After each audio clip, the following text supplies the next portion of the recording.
evolome baye jako pegbe si baba popori ayese momoribo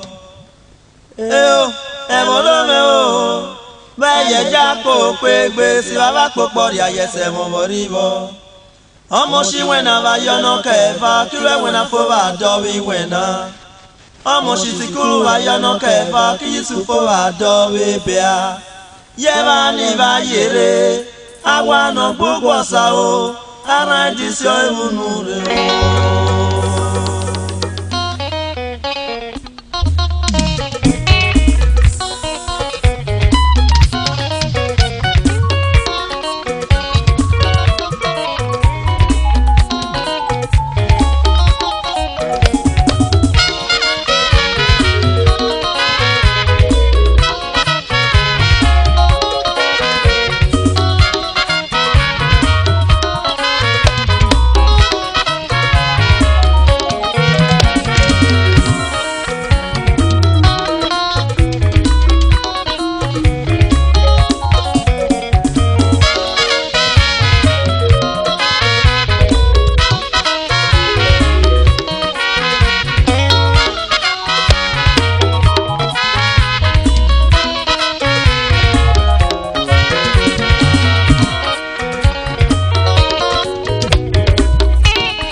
Bosa anadisi omunure wenagweye bealu wenagweye sigalu aiki bianisede wolorebu agba kegbe iye iyanogo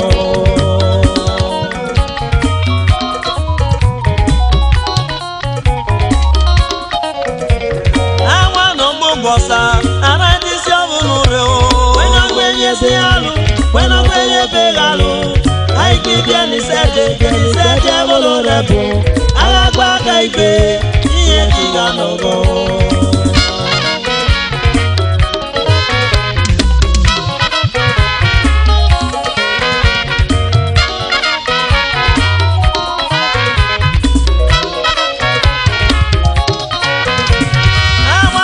Bosa aradisi omunure awa no bugosa aradisi omunure awa no bugosa aradisi omunure awa no bugosa aradisi omunure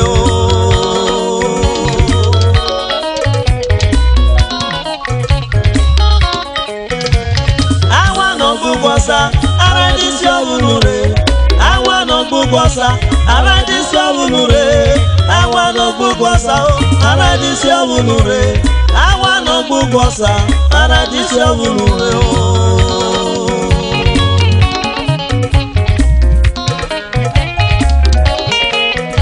weno gweje begalu weno gweje sigalu weno gweje begalu weno gweje sigalu aiki bianisede wolorebu agagba kegbe o akinya kenye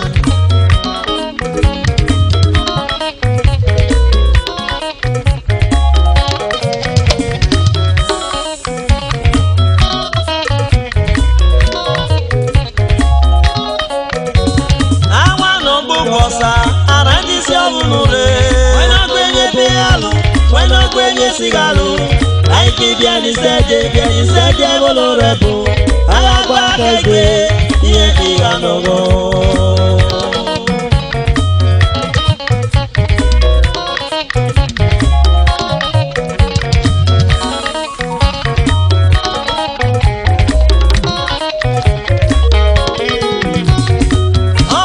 wena maki yono kefae maki wena fo maki dobi wena omo shisikulu maki yono kefae maki yisku fo maki dobi bia yewe gona badia soni mapopo arepa o yewe guwe male yewe gona badia soni dobi arepa o yewe guwe male o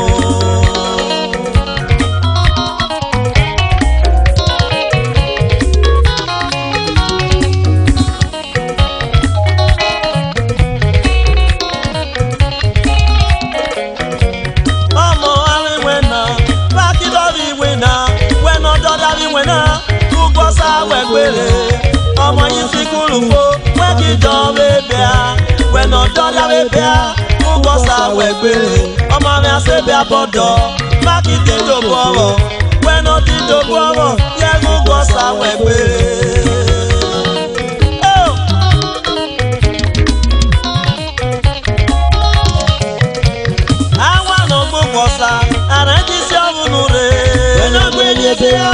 When I go to see you, I be Jenny said, I'm a rebel.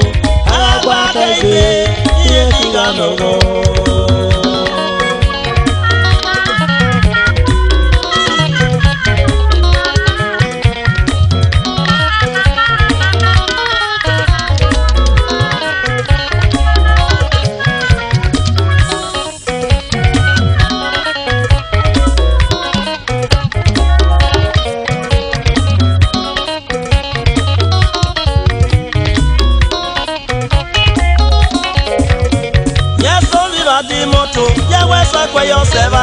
Yes, I never have Bua.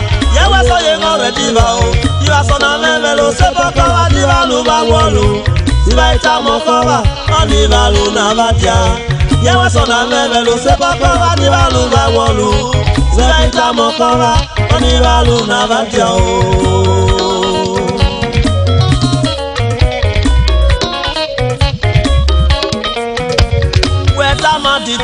Aditwa fait ibolege Batama ditwa Yeno fait ibolege Aditwa kilata Oda wo bole wakiyu Aditwa kilata Oda wo bole wakiyu Aditwa re mekaniki Badole wa Aditwa retriever Badole wa Aditwa domugo Badole wa Bakilata mare Badano fait ibolege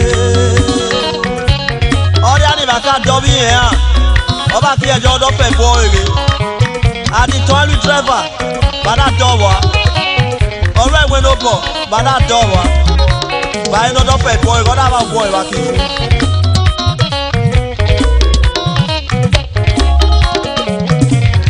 àwọn àna gbogbo ọ̀sà àrà ń jí sí ọ̀bùnú rẹ̀. wẹ́nà gbẹ́yẹ bẹ́ àlù wẹ́nà gbẹ́yẹ sí àlù àìgbé bí ẹni sẹ́dẹ̀ wọ́lọ́ rẹ̀ bò. Alagba kẹgbẹ́ ìyẹn kì í àlọ́gọ́.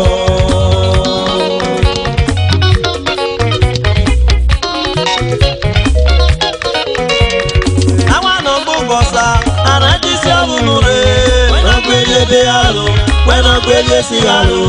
Àìgbé bí ẹni sẹ́dẹ̀ wọ́lọ́ rẹ̀ bò.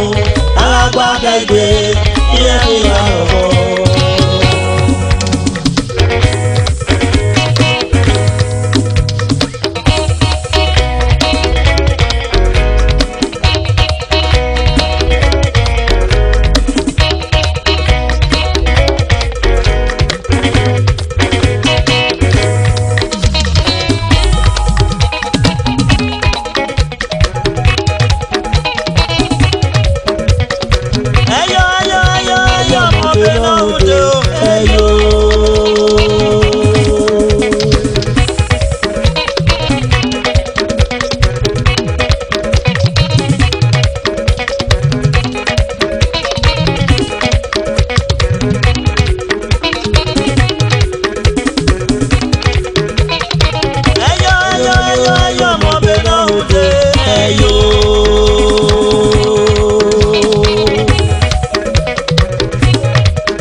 Abalẹ̀ sọ ìwé ìnọ̀lẹ̀ sọ ìwé rẹ̀ yo ọmọ náà yọrẹ mọ̀ rẹ̀ yẹ wẹ́ náà lé gbégbé òkè yo.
bieveme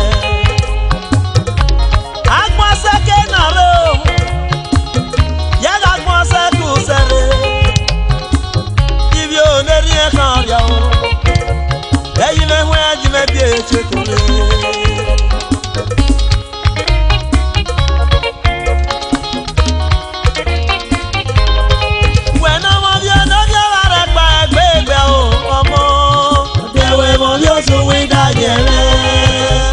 Ale bawe bezo yo marapa ayi ki wa de ba de weke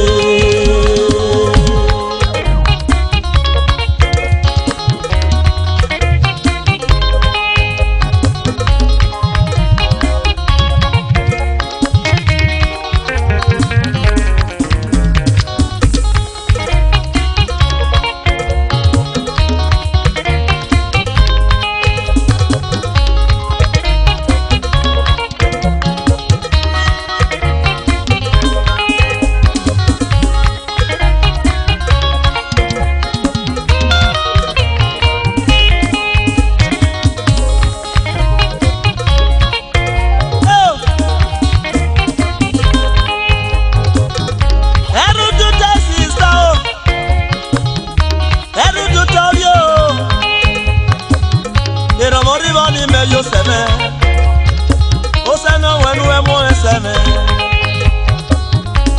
anye achere o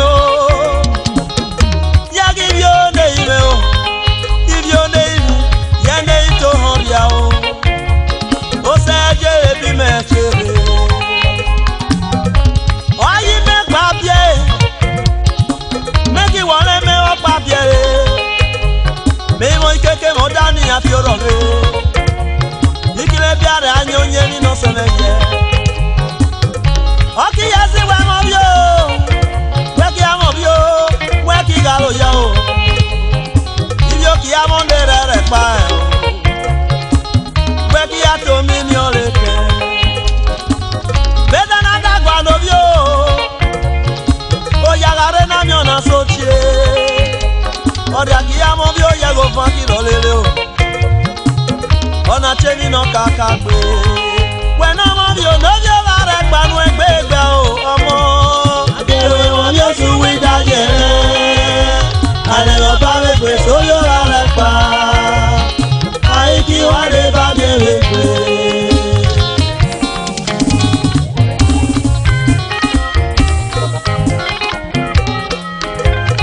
Chief Imafidon Chris President Eba Regbefo Social Club, son of late Chief Adono of Igwebe. Chief Imafidon meni achio. Idi adia o, emo no bubu oye. Idi adia emo no bubu oye o. Idi adia emo no bubu oye no. Emo idi oneme me irunu sivore. Ni atamara uwo muche no ni atamara yo neime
Café Vasagao Yewe Gusasa Yeyo Payere Mone Vija Café Vasagao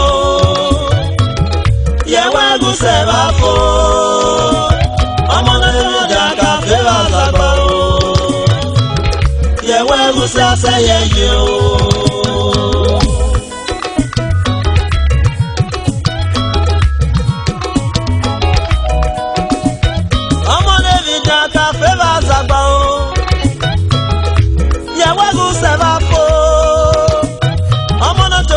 Café bio Akiri Kaneke Mayero Amone Vija Café Vasagao Yewe Guseva Fo Amone Toria Café Vasagao Yewe Gusasa Yeyo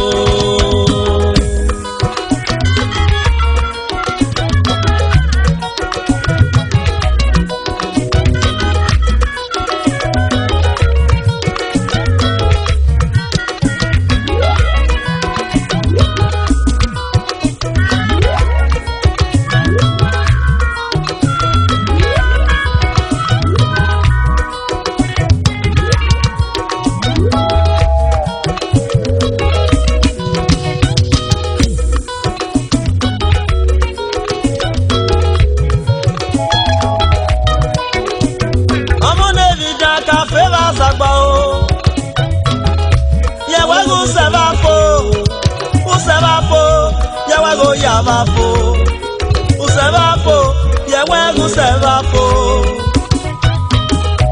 When no piano piamo, where I am, we go work Igalo ya. Yewe go me pino, Yewe no vale apae. When no piano piamo, where I am, we go work Igasu sell on a go. Yewe go mebe no, mebere no lo ya. Amone vida o Café Vasagao. Yewe go seva fo, me yewe go yava fo. ke kiga loya apapi no le kiga suse ide ore le kiga loya ọmọ David dano wege ọmọ David jan cafe wa sagba o ye wagu seba fo ọmọ no tori cafe yo me you wagu sasa ye yo ọmọ David jan cafe wa sagba o ye wagu seba fo ọmọ no tori cafe wa sagba o ye wagu sasa ye yo ọmọ wa ye yere ege na peru mo mo do papa yo oki se no re nyere ashi sikuru we ki Yusufu we wa ye ya ba no bie we ki Yusufu we wa ye ye no bie ọmọ bejulu megi do mo ni re ine ki la mi ga ina me la me oki pa ku pepe oki re nyere ashi sikuru we ki do mi wena weda chi govino ina we ye wole bo bai we ba ye Yesu we mo na pa we ba ye Yesu we mo ine we ba ye Yesu we mo pa ọmọ yanu kai ho omime ero na ba mo na no mo imo ero pa ni ga na nye ọmọ no ime ona ero mo na na mo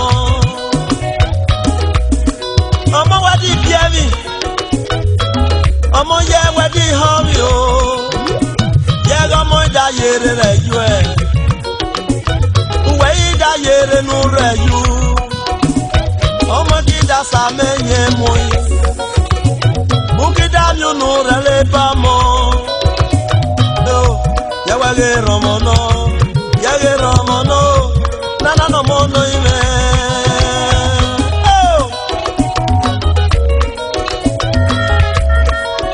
bebe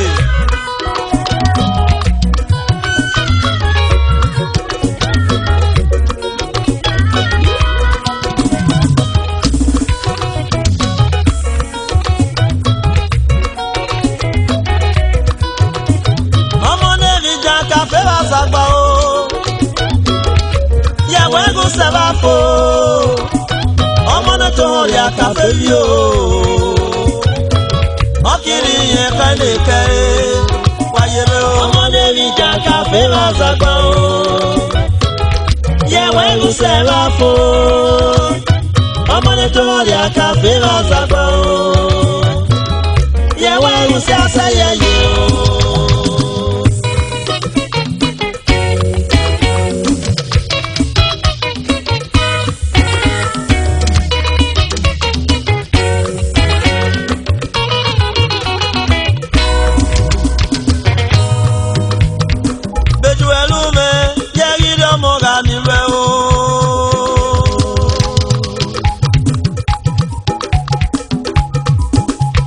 Bejuwelume, yegida moga nire. Bejuwelume, yida moga nire o. Bejuwelume, yida moga nire.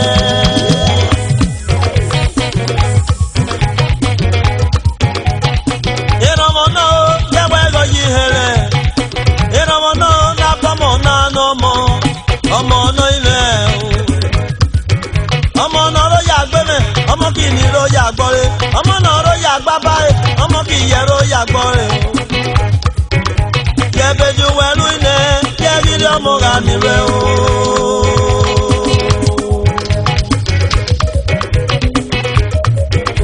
Ye bejuwelu abe, ye gidi ọmọ ga ni re. Bejuwelu aba, gidi ọmọ ga ni re o. Bejuwelu abe, gidi ọmọ ga ni re. Bejuwelu me, gidi ọmọ ga ni re o. Bejuwelu me, gidi ọmọ ga ni re. Ọmọ náà ló yà gbá bárẹ̀, ọmọ kìíní ló yà gbọ́ o. Bejuwelu me, gidi ọmọ ga ni re. Ọmọ náà mú iná padà, ọmọ kìíní mú padà gèdègèdè. Bejuwelu me, gidi ọmọ ga ni re. Yẹ bejuwelu ine, yẹ bejuwelu ine o. Bejuwelu ine, gidi ọmọ ga ni re. Ọmọ náà mú iná padà, ọmọ kìíní mú padà. Bejuwelu ine, gidi ọmọ ga ni re. Ọmọ náà rẹ̀ bá nínú rẹ̀ yẹ ọmọ kìíní rẹ̀ bá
taba mi pọ́nrẹ́ yóò ọ̀rẹ́ kí gbà ní ilé sí yóò.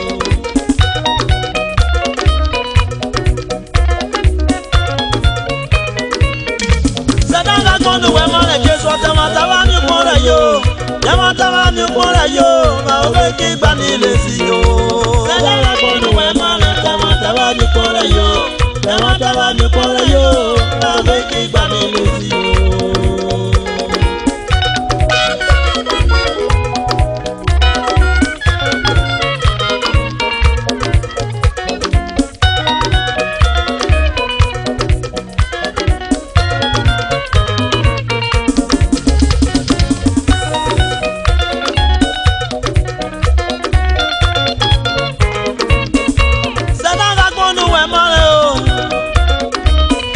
Sẹ́dáńgá gbọ́nù wẹ̀ mọ́lẹ̀ Jésù tẹ̀wọ̀n taba yẹn pọ́nrẹ́ yẹ gbà yó tẹ̀wọ̀n taba mi pọ́nrẹ́ yẹ gbà nẹ́ báwo kí gbà ní ilé sí yó báwo kí gbà ní ilé sí yẹ gbà yó yàgbà ní ilé sí yẹ gé sí nílé rẹ̀ wù yẹ wẹ́gọ̀ tẹ̀wọ̀n tàbí wà.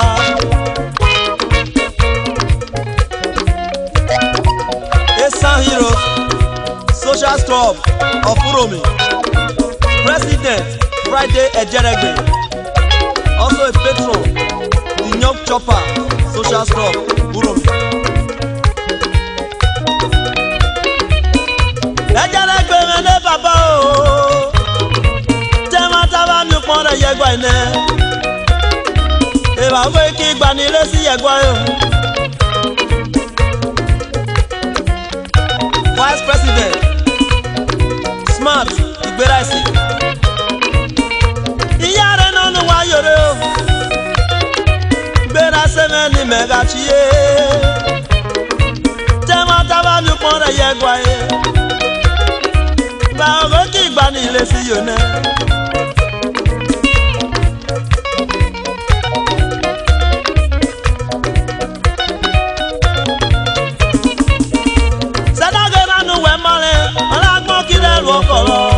Sẹ́dáńgá rìn wẹ̀ yìí ọlágbọ́n kiri ẹ̀rọ kọ̀rọ̀ Sẹ́dáńgá pẹ̀lú wẹ̀ mọ́lẹ̀ ọlágbọ́n kiri ẹ̀gbọ́ nẹ̀bù tẹ́wọ́n tábà mi pọ́n rẹ̀ yẹ gbẹ̀ nẹ́.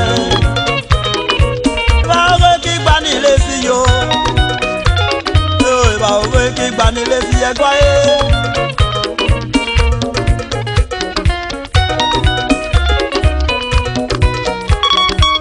Financial Secretary Fred Itoya Dọ́tà náà kú ìwé náà yẹ̀wọ́ ẹ̀gọ́ rí kẹfẹ́ o pásítọ̀ náà tẹ̀wọ́n ta o yíwọ́ ẹ̀gọ́ rí kẹfẹ́ lọ́ọ̀yà náà tẹ̀wọ́n ta yẹ̀wọ́ ẹ̀gọ́ rí kẹfẹ́ tẹ̀wọ́n ta bá mi pọ́n rẹ̀ yẹ̀gbọ́ ẹ̀ náà tẹ̀wọ́n ta bá mi pọ́n rẹ̀ yẹ̀gbọ́ ẹ̀ sàn báwo kí ìgbà ní ilé sí ṣẹ̀gbọ́ ẹ̀.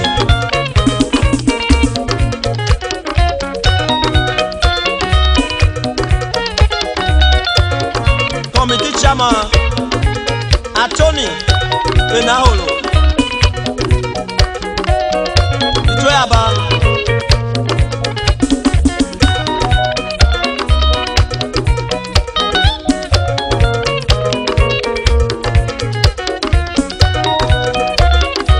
tẹ́wọ́n taba mi pọ́n rẹ̀ yó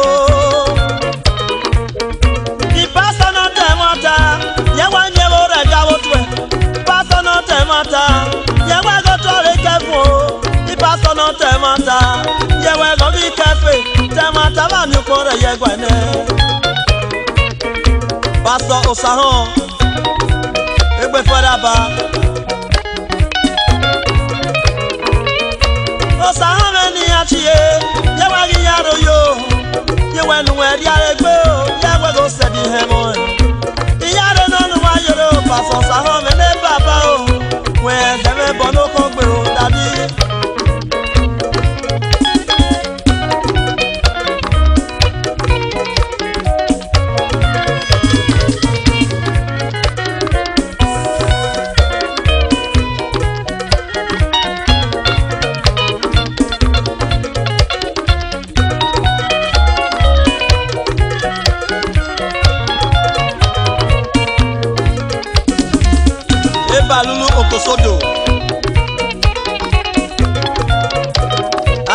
Seyomo, Assistant Secretary.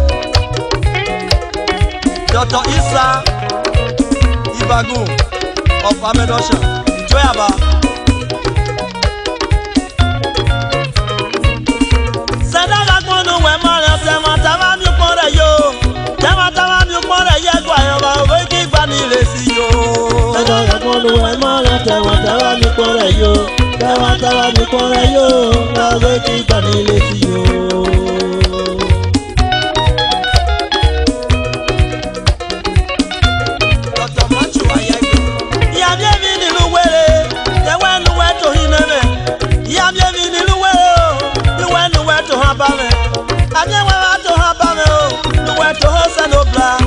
Tava mi pora ya gwane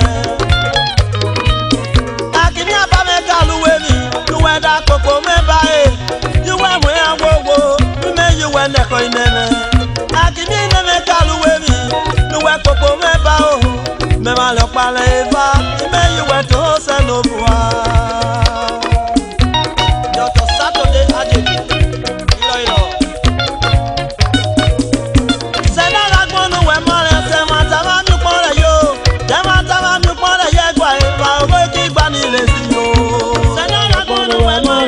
Tava mi pora yo, tava mi pora yo, tava ki bani yo. Ona wa go le mieli mi ona wa da ni gbe ne boga ki mi. Ona wa go le mieli mi ona wa da ni gbe ne boga ki mi. Ona wa go le mieli ona wa go le ya boga ki mi. Oh boga ki mi. When no one way you when you when no one very for where I keep you, never for me or you. When you are on your walk, you go on the road as a part, another way I have a happy. When no one when you go, you keep on the road as a part, another way I have a happy. When no you can be where, when you have you go where I see where, another way I have a happy. No matter where you are, you don't know where I sit where. Another than a shop, I get you. Yeah, that can't no fail, sir. Don't you go no favor, not yet. If you go no favor, you. Yeah, that can't no fail, sir. If you go no favor, you. If you go no favor, you. When no one when you know where that is going to go back in here. You know where that is going to go back in here. When no one when no way we go back in here. You know where that is going to go back in here. When no one way you when you know where they go back in here. You know where that is going to go back in here. When no one way you when you know don't you. You know where that is going to go back in here. You know them you know that more. You know where that is going to go back in here.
yere jomo dakare o ono wa yere jame dakore o yero ki yere jomo dakare o nenewe ono wa yere jame dakore aki yere jomo dakare o ono wa yere jame dakore o yero ki yere jomo dakare o.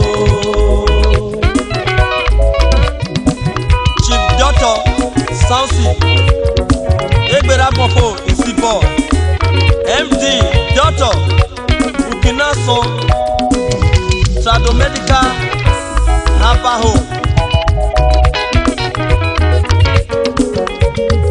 Nigeria Limited Ukinaso Farm Ukinaso Mene Baba o Iyare no no wega yore ono va yere jame dagbo yero ki yere jomo dakayo nene ono va yere jame dagbo aki yere jomo dakayo ono va yere jame dagbo yero ki yere jomo dakayo.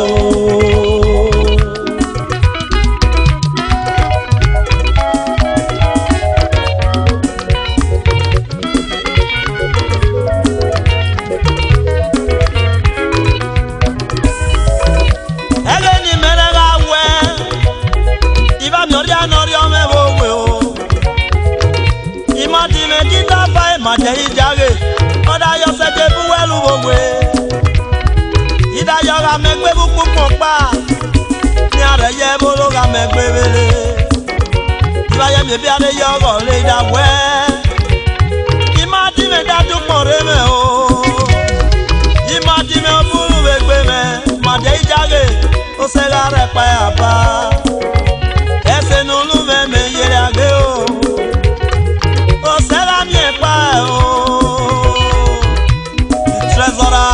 Edo State teachers,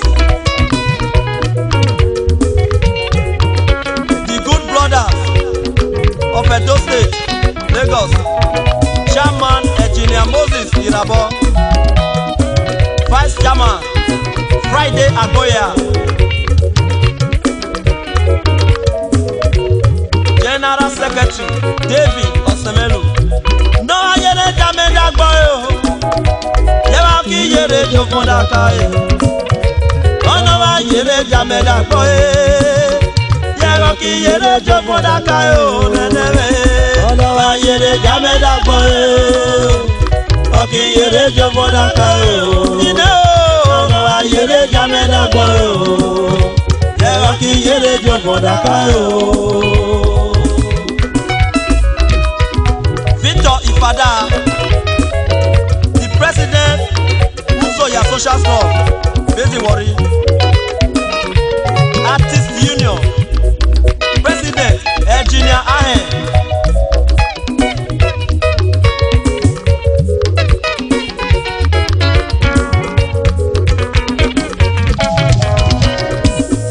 Iyare no no wega yore Nacho Mene Baba Vice President Iyare no no wega yore Lecho Watoye wekaye o Mode hare home de baba The Dangote of Lesaland Iyare no yenu wega yone Mode hare home di mera chiye Yaro yaba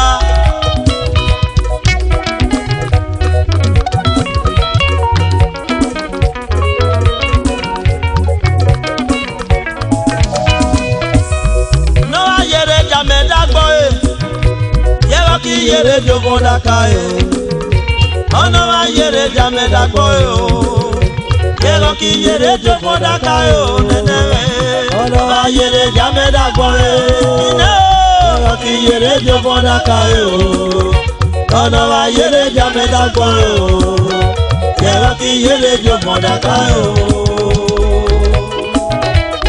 Talas Association President Frank Ahia aka Popo, Vice President Kevin Egwahon,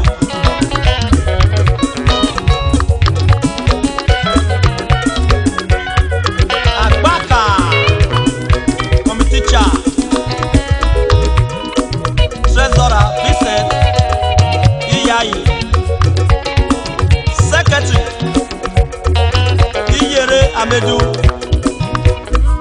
iyare no ni baga yore poposi me ni mega chio ono ba yere ja me da gbole ne yewe wo ki yere jo mo da ka yo imare ne si amegbe me ijesu me we mo no ka me o me mare ne bo si amegbe me ne ijesu we mo no ka me o.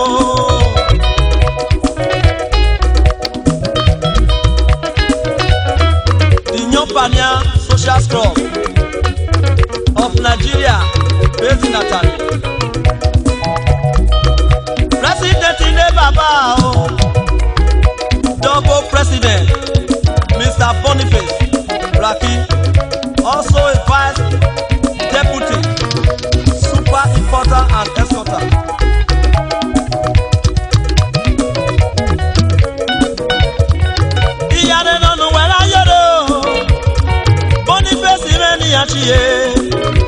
Bonida yoni jotu yoni lewe borebe. Ese ni baluna kuseda outside.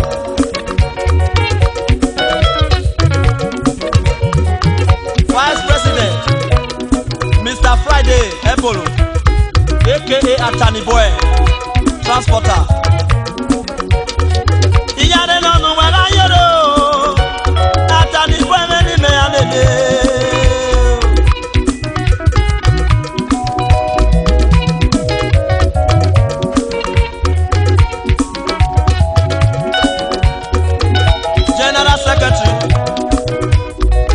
Dominic Esezobo, treasurer of the house, Mr. Bolaji Oseye, aka Tetaya.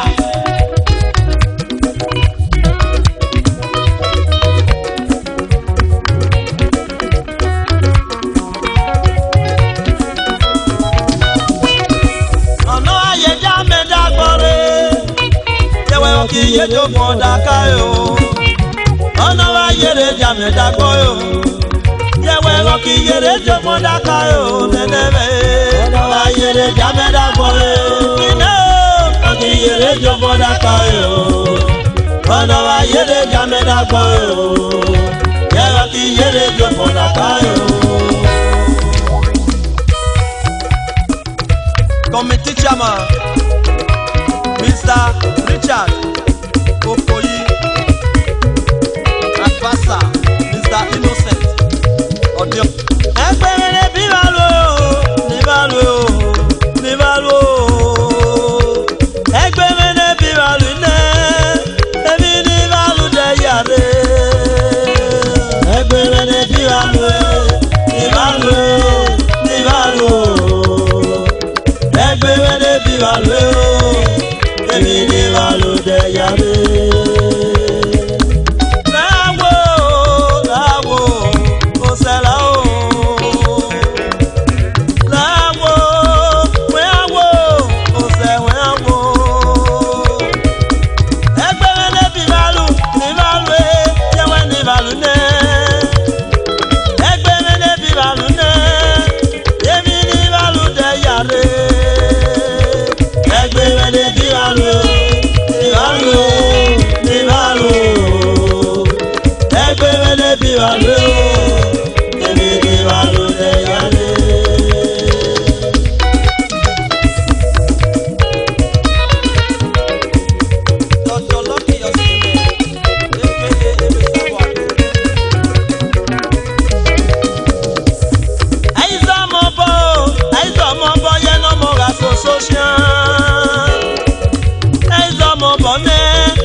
Soare ochilo sine Emi ni balo Wamo ewa mu mega shanlu igodo Emi ni balo ne Wamo ewa mu mega shekware Iye ibi balo Wenge iye ibi balo ne Iye ibi balo Wenge iye ibi balo Egbe mene bi balo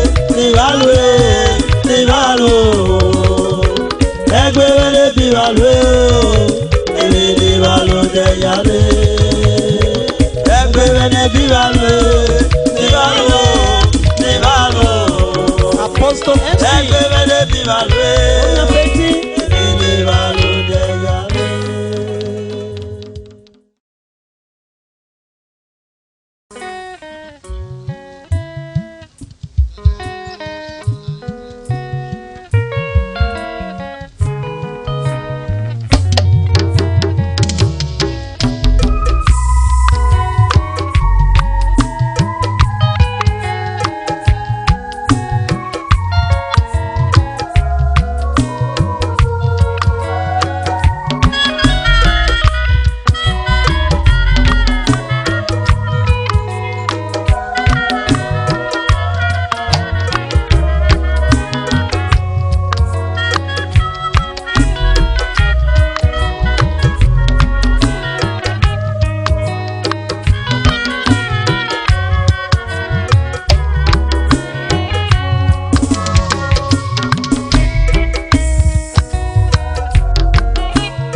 vome nella me. Ira ya mi veka vome noria. Eka vome noria. Nora pare si va gore. Ori no nave mo.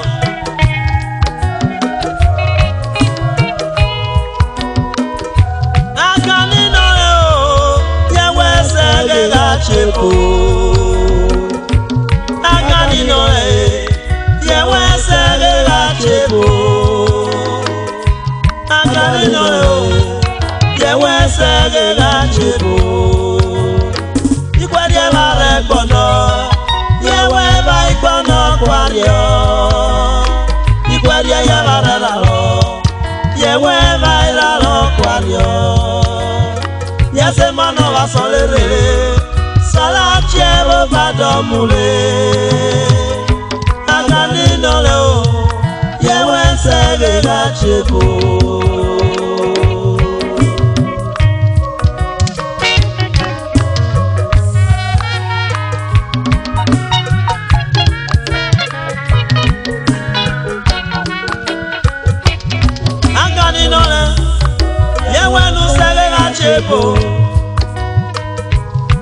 Agani no lo, we aya no wege achepo. Ikwari eba re gbono, ye we ba igbono kwario. Ikwari eba re lalo, ye we ba lalo kwario.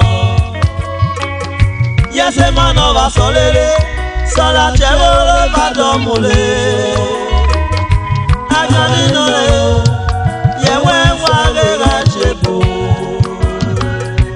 Agani no le, ye we wale achebo. Agani no le, ye we wale achebo. Agani no le, ye we wale achebo. Agani no le, ye we wale achebo.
Daniele, ale mo pawe gbe so yo bare pa, ayi ki wa ne ba mi vegbe.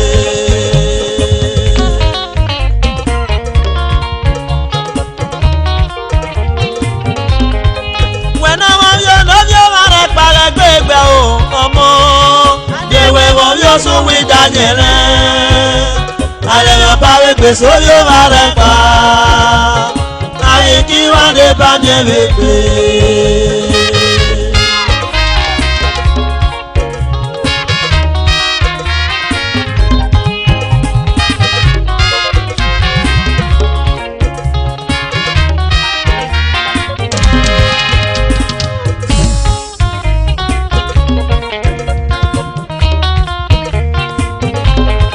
When I want you no je ba re pa le gbegbe o omo. So we Daniele, ale mo pawe gbe so yo are pa, ayi ki wa de ba mi vegbe.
yo.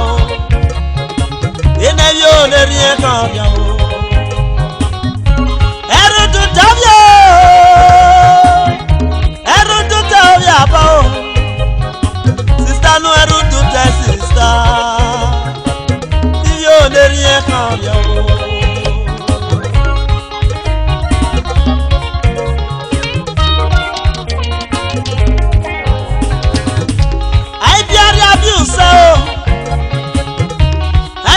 Abiazo ya wala biori abioyine agi biori abieleme agbonse ke naro ya agbonse ku sere ibi o ne rien kan ya o eyi me hu eji me bi echekure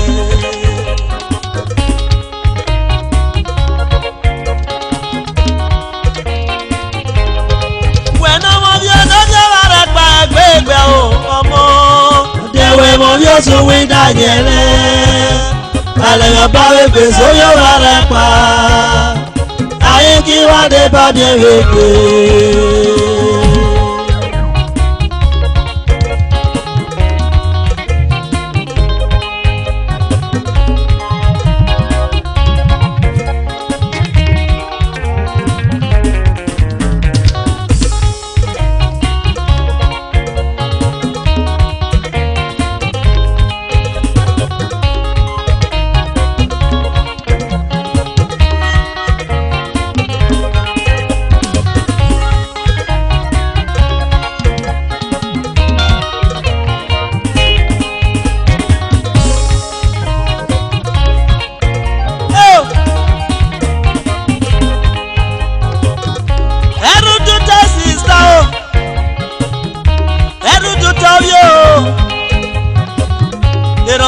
ni me yo seme o se no wenu e mo seme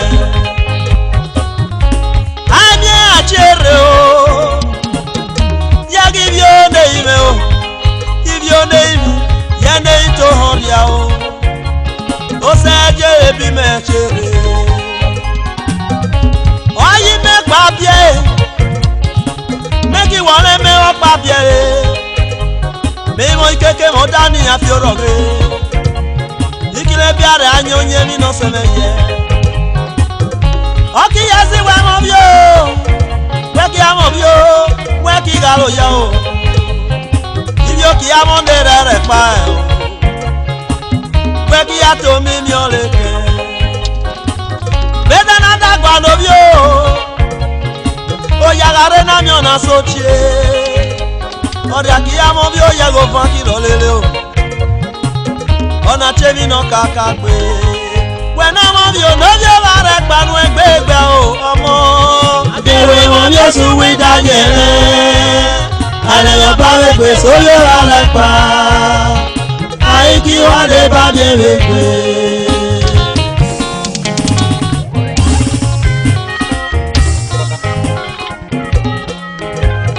Chief Imafido Chris President Eba Regbefo Social Club, son of late Chief Adono of Igwebe. Chief Imafido ni achiyo. Idi adia, emono pupu oye. Idi adia, emono pupu oye. Idi adia, emono pupu oye no. Emwe bi oneme, me irunu sivore. Message no ni atamawa uwo muche no ni atamawa yo neme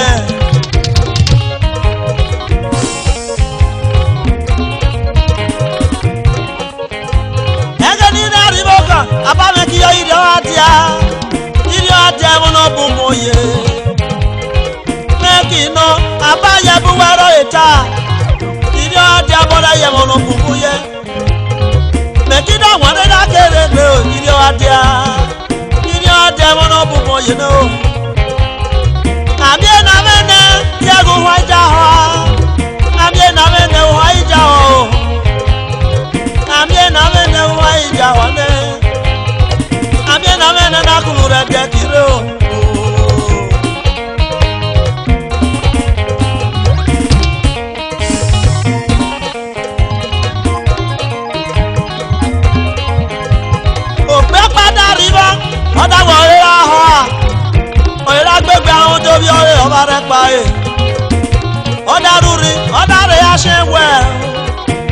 ọdẹ wẹrẹ ọdarú rí hàn ọdá yọ ọ̀nà rẹ gbègbè à ọ̀kídà ọkú ọdá yọ ọ̀nà rúrí ọ̀bùrú ọdá ló pe abíọ́kọ́ rẹ efèlè ìgbó ẹ̀yà rẹ gidi ọdẹ wẹrẹ ọdá bu ẹnẹwò ní bí alúnyà gidi ọ̀rà jẹ́ o àbí ẹ̀nà mẹ́nẹ́ o yẹ wá gùn wá ìjà wa àbí ẹ̀nà mẹ́nẹ́ wá ìjà wa o ọ̀nà mẹ́ta mọ̀ wá ògbé abíọ́kọ́ ẹrú tuntun bí o ibi oró lérí ẹ̀kan ọ̀rẹ́ àná o ibi ọ̀nà máa ń ṣe gbé ibi ọ̀nà ní ọ̀dọ̀ ibi ọ̀nà ní ṣe gbé yẹ́nẹ́ máa ń sọ̀rọ̀ ibi ọ̀nà rí mi o.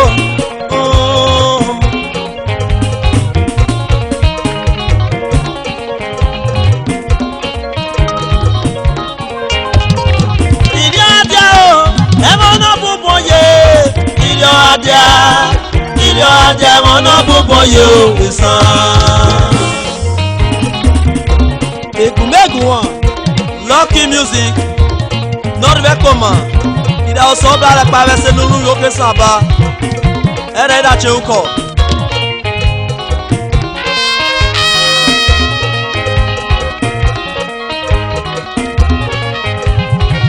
Dr. Pele Street aka 2+2